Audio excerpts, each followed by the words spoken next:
এটা হইতে পারে না। এটাই তো করতেছেন আপনি। না এটা করতেছেন আপনি। আপনি শুনেন, নিরাপত্তায় থ্রেট কারা? থ্রেট কারা? নিরাপত্তা থ্রেট কারা? আপনি তাদেরকে না ধরে আপনি আমাদের রাস্তা আটকাচ্ছেন। আপনি হবিগঞ্জে হচ্ছে 144 ধারা দিচ্ছেন, আপনি শ্রীমঙ্গলের রাস্তা আটকাচ্ছেন। আপনি আনলফুল কাজ করতেছেন। আপনি আবার কথা বলতেছেন পৌর এলাকার ভিতরে। আপনি তো 144 ধারা দিচ্ছেন, আপনি আইনের লোক না? আপনি আইনের লোক তো। আপনি বলেন কোন আইনে আপনি আমাকে এখানে বাধা দিচ্ছেন? স্যার আমরা বুঝতেছি স্যার, আমরা আমাদের সীমানা পার হইলে স্যার আপনি হয়তো বড় ধরনের কোনো ক্ষতি হইতে পারে, ক্ষতি হইতে পারে। তাহলে আপনি যদি পারেন সিকিউরিটি দিবেন, যদি না পারেন তাহলে আমরা আমাদের দায়িত্ব নিয়ে আমরা চলে যাব। স্যার আমাদেরকে স্যার আগুনে ফেলে দিতে আমরা না, আপনি আগুনে ফেলে দেন। নিরাপত্তা আছেন স্যার, গতকাল থেকে বলেই দিয়েছেন। এই সবাই একটু দূরে থাকেন। যাইতেছিলাম আমাদের উপরে যে হামলা হয়েছে আপনারা দেখছেন, পুরো দেশই দেখছে কি রক্তাক্ত হামলা। আমার মানে একটা ছোট্ট বাচ্চার চোখ পর্যন্ত নাই হয়ে গেছে। আমরা এটার প্রতিবাদ জানাইতে যাইতেছি এবং আমাদের একটা মামলাও করতে হবে আসলে, কারণ এখন পর্যন্ত একজনকে গ্রেফতার করা হয়নি। তাহলে এখানে তো প্রশাসনকে সরকার ব্যবহার করতেছে, ছাত্র দলের দেখে গ্রেফতার করা হয়েছে। ওনাকে একটু বলেন, উনি মনে হয় সীমানা পর্যন্ত যায়, আপনারা ওই পর্যন্ত ওই পর্যন্ত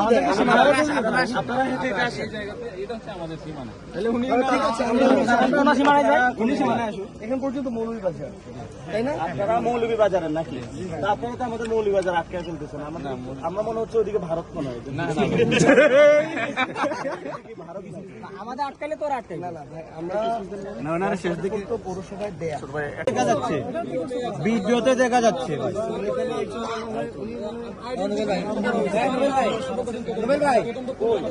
অনেক কথা বলে ওই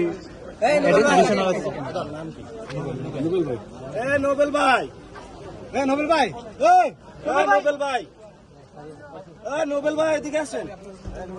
আচ্ছা আমরা তাহলে রওনা দিই একটু নাকি? এখন আপনাদের দুই মহোদয়ের সাথে কথা বলেন, আপনারা মামলার জন্য যাবেন। কারণ ওইখানে ওই যে সিকিউরিটি সেট আছে, আর আপনার যদি মামলার জন্য যান, ওই যে এসপি হবিগঞ্জ স্যার ওই যে সামনে আছে, বেশি দূরে ফোন করলে উনি ওনার টিম নিয়ে আপনাদেরকে নিয়ে যাবেন।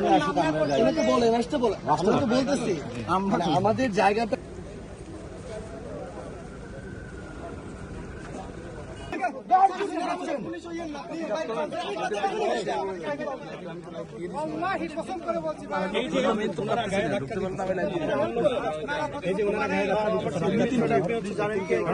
এই জিনিসটাও নাই কিন্তু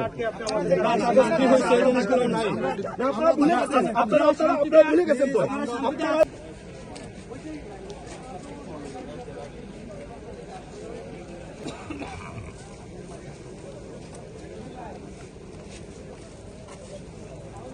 বিএনপি সরকার, তারা এখন সরকারকে দিয়ে প্রশাসনকে আবার আওয়ামী লীগের মতো ব্যবহার করবে। 144 ধারে কাছেও যায় না, আমাদেরকে আটকে